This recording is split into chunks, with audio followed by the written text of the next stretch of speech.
So typically, I mean, this stuff has happened for obviously centuries. One country catches another spy within its borders, it trades it for one of its own intel guys in another country.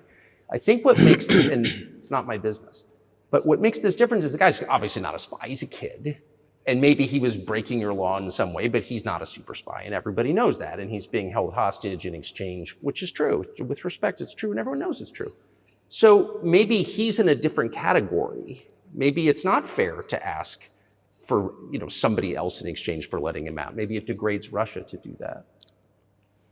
Вы знаете, можно как угодно говорить, что такое шпион, что не шпион. You can give different interpretations to what constitutes a spy, but there are certain things provided by law.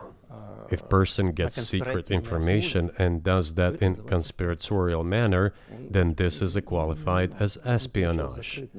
And that is exactly what he was doing. He was receiving classified, confidential information, and he did it covertly. Maybe he did that out of carelessness or his own initiative. Considering the sheer fact, this is qualified as espionage. The fact has been proven, as he was caught red-handed when he was receiving this information. If it had been some far-fetched excuse, some fabrication, something not proven, it would have been a different story then. But he was caught red-handed when he was secretly getting confidential information. What is it then? But are you suggesting that he was working for the US government or NATO, or he was just a reporter who was given material he wasn't supposed to have? Those seem like very different things. Я не знаю, на кого он работал. I don't know who he was working for, but I would like to reiterate that getting classified information in secret is called espionage, and he was working for the US Special Services, some other agencies. I don't think he was working for Monaco, as Monaco is hardly interested in getting that information. It is up to special services to come to an agreement. Some groundwork has been laid. There are people who, in our view, are not connected with special services. Let me tell you a story about a person serving a sentence in an allied country of the US. That person, due to patriotic sentiments, eliminated a bandit in one of the European capitals. During the events in the Caucasus, do you know what he was doing? I don't want to say that, but I will do it anyway.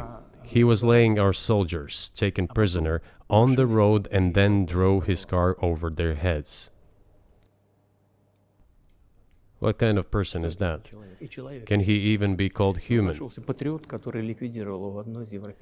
But there was a patriot who eliminated him in one of the European capitals. Whether he did it of his own volition or not, that is a different question.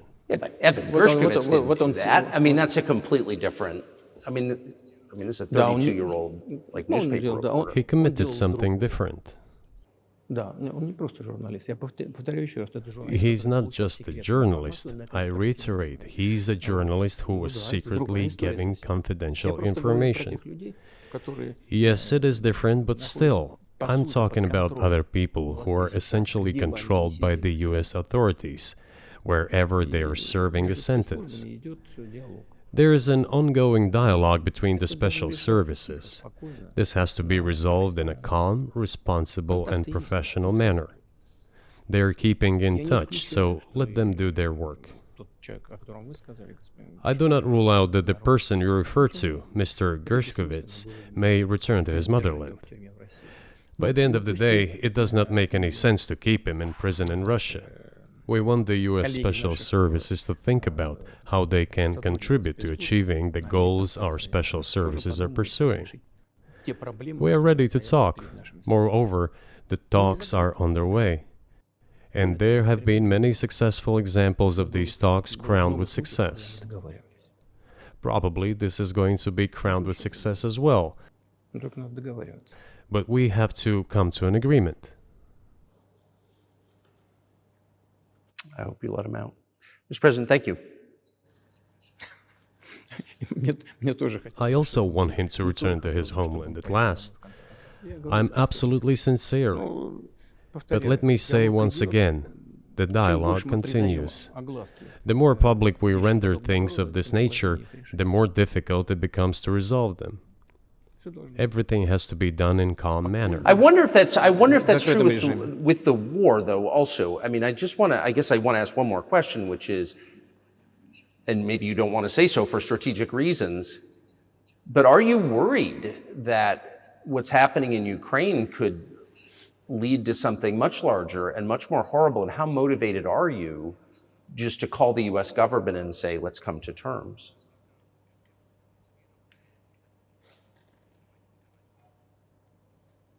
Так,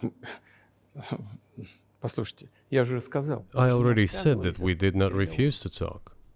We are willing to negotiate. It is the Western side, and Ukraine is obviously a satellite state of the US. It is evident. I do not want you to take it as if I'm looking for a strong word or an insult, but we both understand what is happening. The financial support, 72 billion US dollars, was provided. Germany ranks second, then other European countries come.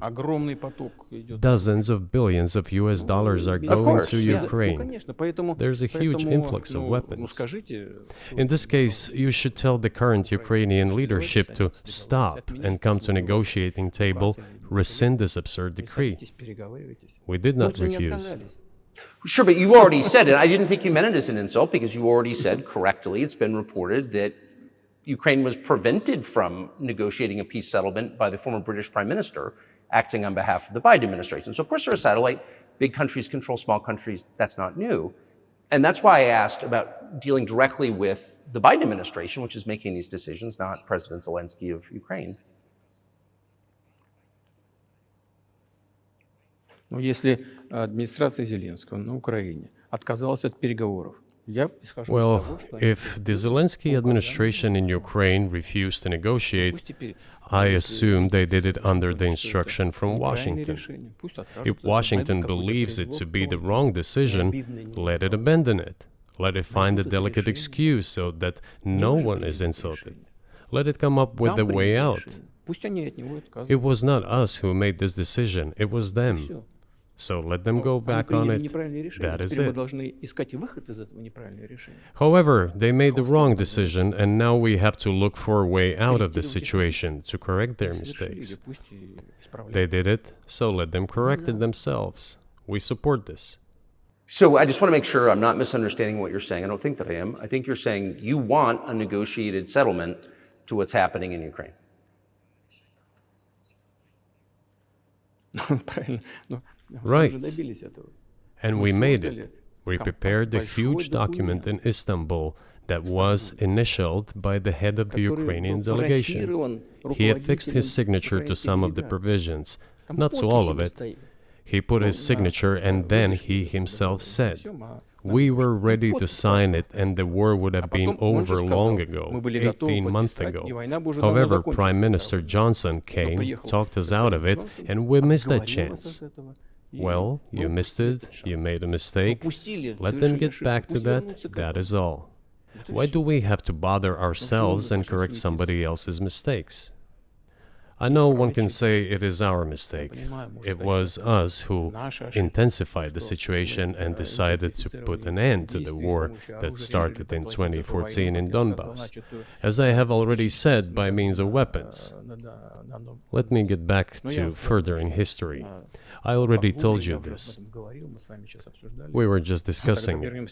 Let us go back to 1991, when we were promised that NATO would not expand, to 2008, when the